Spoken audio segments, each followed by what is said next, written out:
Salve Maria, pessoal, tudo bom? Salve Maria, pessoal, como é que vocês estão? Tudo bem? É com muita alegria que a gente vem aqui uma vez mais poder compartilhar com vocês, já não esse período de quaresma, mas sim essa alegria do Cristo ressuscitado. E, graças a Deus, uma vez passada essa quaresma, chegamos na ressurreição do Senhor.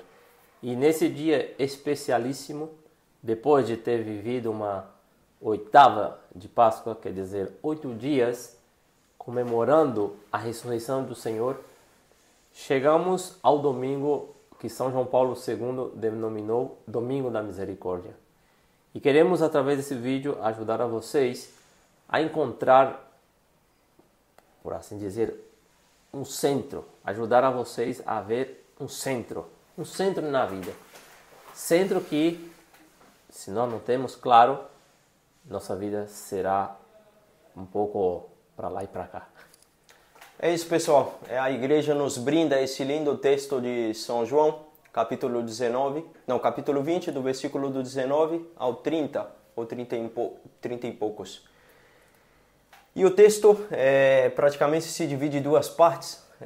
A primeira aparição de Nosso Senhor, onde Tomás não está presente, simplesmente aí estão 10 discípulos, porque Judas havia passado essa coisa trágica com Judas. E na segunda parte, Tomás já está presente, são 11 discípulos, e Nosso Senhor aparece aí. E é interessante porque, como o Antônio falou, a gente está vivendo o Domingo da Misericórdia, e a gente poderia nos perguntar, né, por que é misericórdia? Porque esse domingo tem esse contexto. Esse contexto foi colocado pelo Papa João Paulo II, e normalmente a igreja nesse domingo estava comemorando os novos filhos que elas tinham recebido, que são os catecúmenos, as pessoas que tinham sido batizadas e estavam participando dessas cerimônias. Então a igreja comemora esse novo nascimento, essas novas crianças que nos foi dado. E é interessante porque o texto de São João coloca como ponto central um contexto em que os discípulos estavam vivendo. A gente tem que se colocar nesse contexto para que a gente possa entender como eles estavam vivendo todo esse período de Páscoa. Imagine, o Maestro, Jesus Cristo, tinha acabado de ser assassinado. Passados esses 3 dias, os discípulos se encontravam todavia, ainda se encontravam agitados, com medo, e por isso que o texto vai falar que eles estavam com as portas fechadas. Estavam dentro do cenáculo, mas com as portas fechadas, porque tinham medo. E por que tinham medo? Porque os judeus estavam carregados de ódio, de raiva, contra Jesus Cristo e, logicamente, contra aqueles que seguiam a Nosso Senhor. Então, os discípulos estão nesse contexto, viveram uma Páscoa intensa. E Nosso Senhor atravessa os muros dessa habitação, desse lugar onde eles estão, e se coloca no centro. É interessante que esses muros, que talvez tenha na tua vida, talvez tenha na minha vida, esses muros que muitas vezes a gente pode pensar que é intranspasável, muitas vezes a gente pode pensar que Deus não pode transpassar esses muros, e Deus transpassa esses muros com muita facilidade. O corpo de Nosso Senhor ressuscitado não está limitado a paredes, não está limitado a nenhum contexto. Então, dentro desse contexto de medo, de inseguridade, de raiva por parte dos judeus, Jesus Cristo se coloca no centro. E a palavra centro, ou esse contexto de centro, está permeada às Sagradas Escrituras. Se vemos, Nosso Senhor mesmo disse no Evangelho: se nós não buscamos a Deus em primeiro lugar, não virá coisas por acréscimo. Mas se nós colocamos a Deus em primeiro lugar, na nossa família, no nosso trabalho, no nosso dia a dia, tudo nos será dado por acréscimo. E em primeiro lugar é centro. Também vemos no Antigo Testamento, quando Deus liberou o povo de Israel, Deus pediu para Moisés construir uma espécie de templo e ficaria o templo no centro e em volta as tribos de Israel.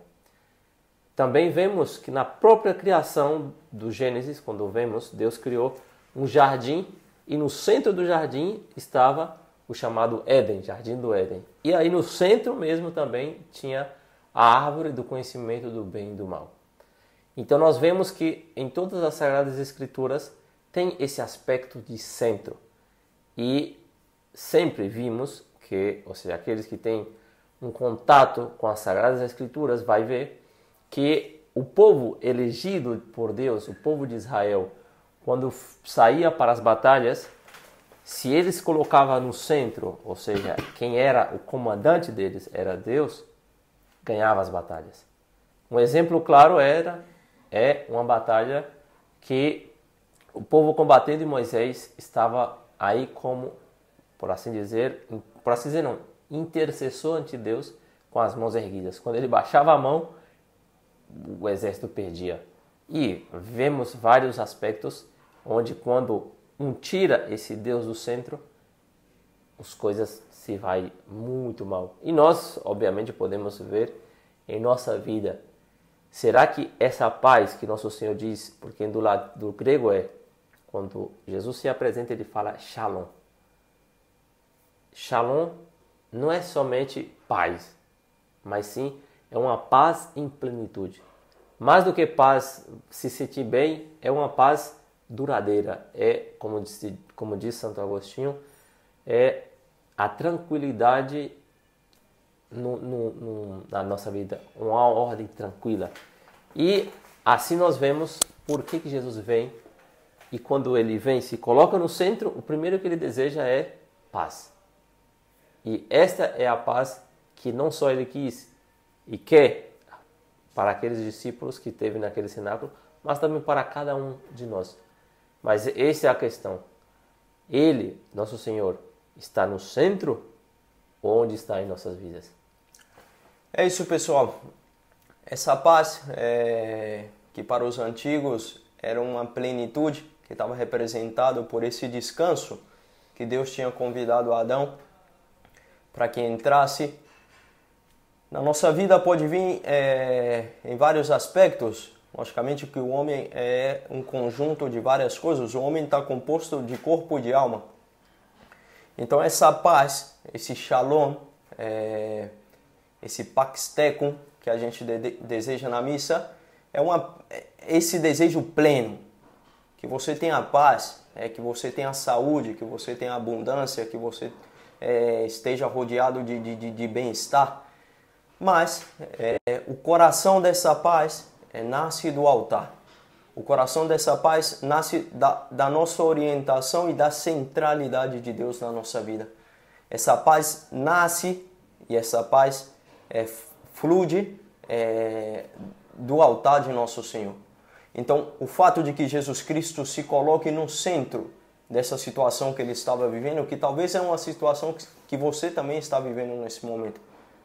Talvez a quaresma passou, a Páscoa chegou e o seu coração ainda está agitado, está com medo, tem muita perturbação. E talvez essas perturbações podem nascer fruto dessa falta de centralidade. Você não tem um centro, não sabe qual é a orientação correta da sua vida.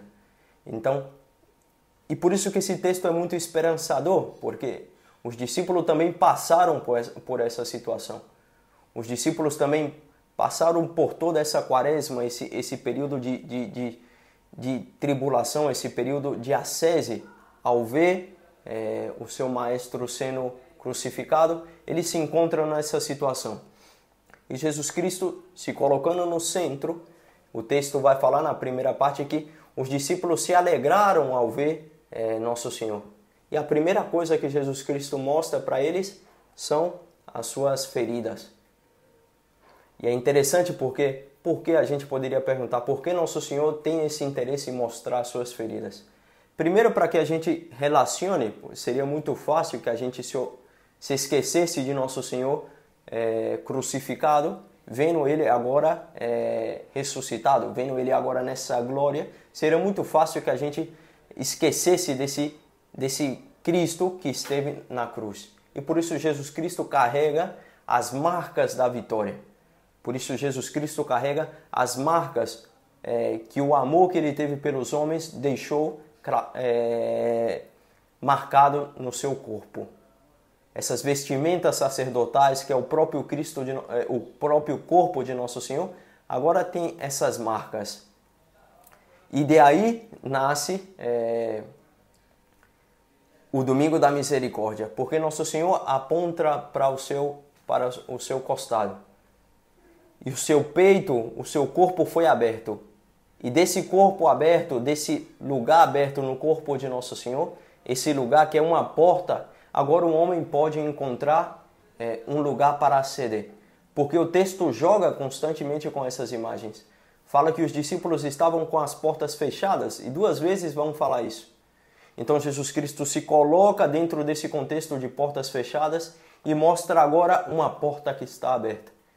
E nessa porta que está aberta, que é as chagas, as feridas de Nosso Senhor, a gente tem que tomar a grande decisão da nossa vida.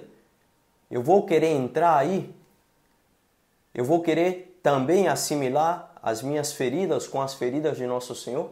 Porque tem um salmo que diz que as nossas feridas são curadas pelas feridas do próprio Cristo. Então, dentro desse contexto de medo, de inseguridade, de temor, como se encontra o seu coração no dia de hoje? Talvez o seu coração pode se encontrar como o coração de Tomás, incrédulo. Enquanto eu não vejo, enquanto eu não toque, enquanto eu não coloque minhas mãos nessas feridas, eu não creio. Tomás, que já tinha passado por tantos milagres, Tomás, que já tinha passado por tantas experiências com Deus, agora sai do seu coração, da sua boca, essas palavras: se eu não toco, eu não creio.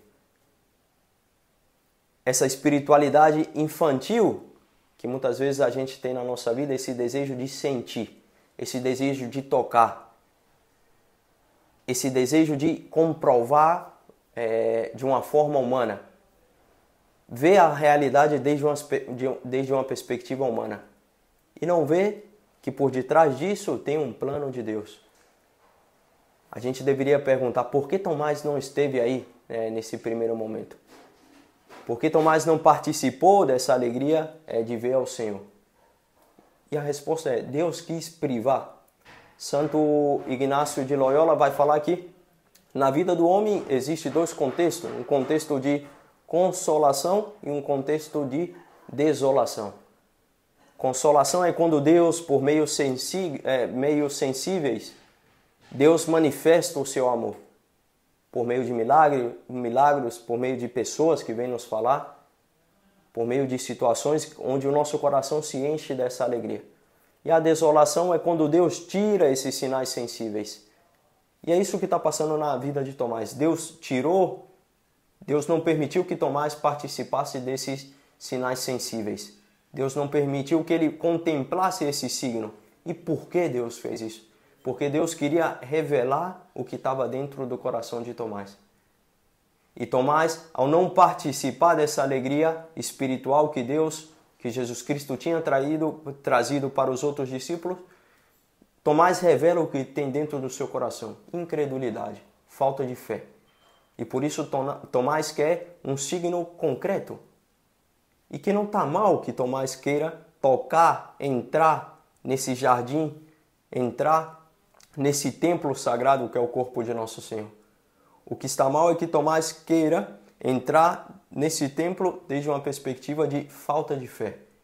Que Tomás queira tocar nesse corpo desde uma perspectiva simplesmente científica, de comprovação. Quero comprovar se realmente esse corpo está vivo, se realmente aquele que eu vi sendo crucificado tem ressuscitado.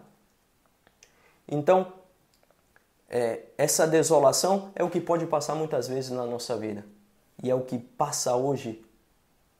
Uma igreja que necessita signos, uma igreja que constantemente está apelando ao sensível, à parte carnal.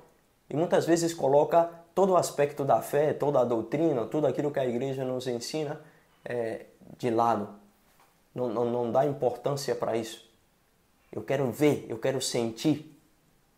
E aí está essa infantilidade. E por isso que Jesus Cristo, depois que Jesus Cristo convida a Tomás, toque aqui, coloque as tuas mãos.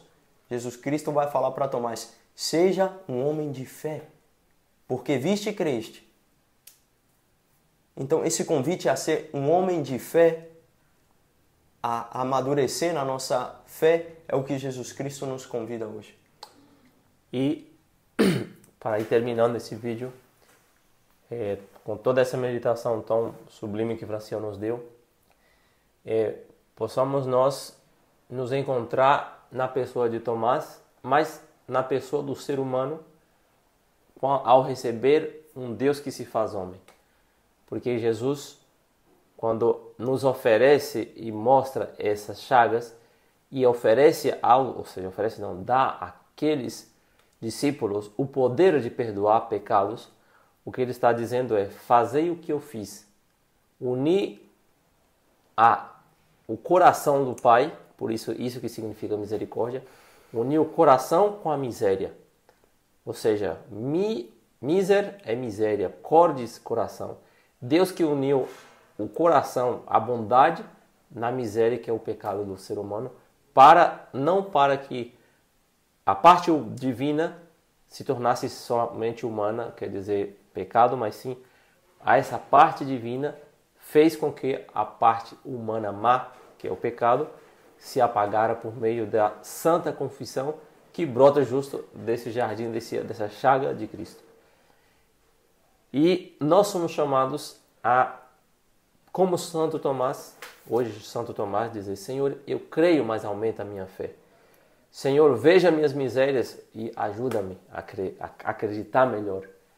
E cada um deve saber qual é as suas misérias, onde necessita que essa bondade, esse coração de Deus ocupe nessa miséria nossa. Então busquemos nós, a partir desse domingo, de ação de graças que deveríamos dar a Deus, e reflexionando e crescendo nessa intimidade, nessa conversa, nesse tocar, mas não tocar para incredulidade, mas sim um tocar para crescer na fé. E esse tocar se dá justamente pelos sacramentos. É aí que Deus nos toca. Pela Santa Confissão, batismo, aqueles que batizaram, Santíssima Eucaristia principalmente. E assim vamos crescendo de fé em fé e recebendo essa misericórdia divina. É isso, amados irmãos. Talvez, assim como Tomás, Deus se manifestou e você não esteve presente. Talvez você não participou da Semana Santa, não foi na Sexta-feira Santa, não participou de todo o contexto do Tríduo Pascual que a igreja nos convida. Talvez você não fez o mínimo que a igreja te pede, que é comungar uma vez ao ano, confessar uma vez ao ano. E o que a igreja quer te mostrar com isso é que é dessa falta de relação com Deus, é dessa falta de centralidade de Deus na sua vida que nascem esses temores, que nasce essa preocupação, que nasce essa agitação no seu peito, essa falta de sentido. Então a igreja, como uma boa mãe, o que te convida hoje é deixa que Cristo te toque. Não só Tomás queria tocar em Cristo, mas Cristo queria tocar em Tomás. E por isso Jesus Cristo fala, bem, toque aqui.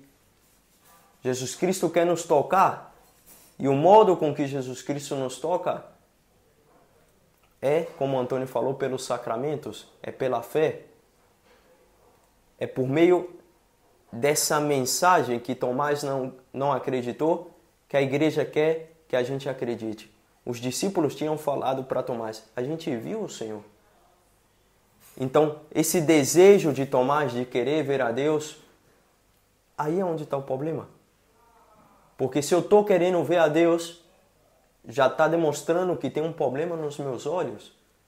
Se eu não estou conseguindo ver já a graça de Deus atuando hoje, se eu já não vejo Deus atuando hoje, que tem muitas pessoas que me rodeiam, que tem paz, que tem alegria, que encontram um sentido na vida, se eu não vejo esse contexto de coisas boas que vai acontecendo na vida, isso demonstra que tem um problema nos meus olhos. Então a igreja quer curar essa cegueira, a igreja quer curar essa incredulidade, e a igreja, por meio de nosso Senhor, quer te tocar, quer fazer com que você seja um homem de fé, que amadureça, que saia dessa infantilidade. E sair dessa infantilidade é receber esse perdão de Deus. Tirar esse peso de consciência e se sentir amado por Deus. Deus que se coloca dentro do nosso contexto, por mais que a gente seja pecador, por mais que a gente seja incrédulo, Deus se coloca dentro desse contexto. Basta cada um de nós encontrar esse Deus. E encontrando esse Deus, que a gente seja transmissores. Que a gente também participe dessa obra de envio.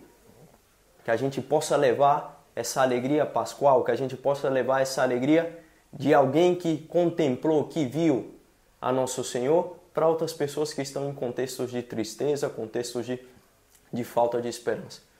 Então, como o Antônio falou, Deus se mostra a nós para que a gente possa mostrar a outras pessoas que existe Deus. Então, é isso, amados irmãos. É com muita alegria, com muita esperança que a gente vem trazer essa mensagem e sabendo que Deus está vivo e atua no meio de nós e que a nossa única consolação é o Divino Espírito Santo.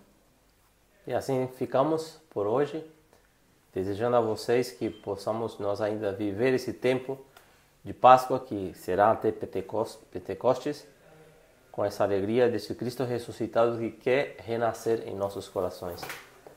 Que a alegria de nosso bom Deus seja a minha, a sua força, a força de Franciel, de todos os nossos familiares. É isso, amados irmãos. Um forte abraço. Salve Maria. Tchau, tchau. Tchau.